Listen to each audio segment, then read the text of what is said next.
देखिए यहाँ पर हम डिस्कस करेंगे कि अगर आपको कुछ नंबर्स गिवन हैं और कहा जा रहा है कि इनको मल्टीप्लाई करने पर आखिरी में कितने ज़ीरोज़ आएंगे, तो वो शॉर्ट ट्रिक हम इस वीडियो में डिस्कस करेंगे, राइट। तो अगर आप इन चारों सवाल को ध्यान से देखें तो ये एक ही टाइप का सवाल है। सब में क्या चीज़ सेम है, आप यहाँ पे देख सकते हैं कि हर नंबर जो है उसमें से आप कोई एक नंबर कॉमन ले सकते हैं। क्या कॉमन ले सकते हैं इसमें से? 5, राइट। तो जब आपने 5 कॉमन लिया तो आपके पास क्या बचा? 1 इंटू 2 इंटू 3, तो ये 10 नंबर्स थे, तो 5 कितने हो जाएंगे? 10। इस पर पावर लगा दी 10। अब ये ब्रैकेट में जो प्रोडक्ट है वो 1 से 10 तक का है, जिसको आप लिख सकते हैं 10 फैक्टोरियल। सिमिलरली दूसरा सवाल देखिए, यहाँ पर आप क्या नंबर कॉमन ले सकते हैं? 2। 25 नंबर्स थे तो 2 कितने हो गए? 25, पावर लगा दी। अब 1 से 25 को आप लिख सकते हैं 25 फैक्टोरियल। सिमिलरली यहाँ पर आप क्या चीज़ कॉमन ले सकते हैं? हर नंबर 3 से डिवाइड हो रहा है, तो आप अगर 3 कॉमन ले लें तो you are left with 1, right. अब ये कितने टर्म्स हैं? 34, तो 34 पावर हो गई, और 1 से 34 मीन्स 34 फैक्टोरियल हो गया, राइट। सिमिलरली लास्ट क्वेश्चन में क्या कॉमन ले सकते हैं? 10, तो यू आर लेफ्ट विद 1। कितने टर्म्स थी? 100, तो 10 कितने हो गए? 100, और ये हो गया 100 फैक्टोरियल।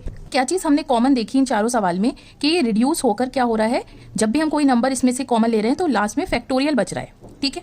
तो अब हमें ध्यान क्या देना है कि किसी भी फैक्टोरियल में कितने जीरोस होते हैं एंड में, ये हम कैसे फाइंड करते हैं, ये डिटेल में मैंने अपनी एक वीडियो में डिस्कस किया है। उस वीडियो का लिंक आपको इस वीडियो के डिस्क्रिप्शन में मिल जाएगा, तो आप उसको देख सकते हैं।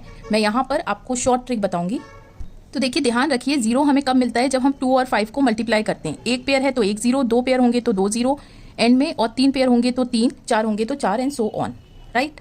तो देखिए शॉर्ट ट्रिक क्या कहती है कि अगर जो कॉमन नंबर है वो 5 है तो सिंपली इस फैक्टोरियल को आप 2 से डिवाइड करके कोशेंट लिखिए, ठीक है। अब देखिए कोशेंट अगर 2 से बड़ा है तो फिर से डिवाइड करिए 2 से।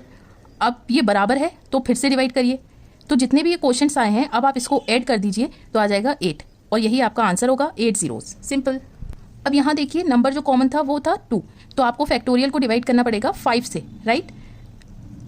अभी ये बराबर है, फिर से 5 से डिवाइड करिए 1। अब दोनों क्वेश्चन को ऐड कर दीजिए, दैट मीन्स 6 जीरोस होंगे, सिंपल। यहाँ देखिए जो नंबर कॉमन लिया है वो 3 है, तो ना तो ये 5 है और ना ही 2 है। तो अगर कोई और नंबर हो 5 या 2 के अलावा, लाइक 3, 7, 11, तो जो फैक्टोरियल होता है उसको हमेशा आपको डिवाइड करना होता है 5 से, बगैर सोचे समझे, ठीक है। ये हो गया 6, अभी ये बड़ा है, फिर से 5 से डिवाइड किया, क्वेश्चन आया 1, तो ये दोनों क्वेश्चन ऐड हो गए, मीन्स 7 जीरोस होंगे, सिंपल।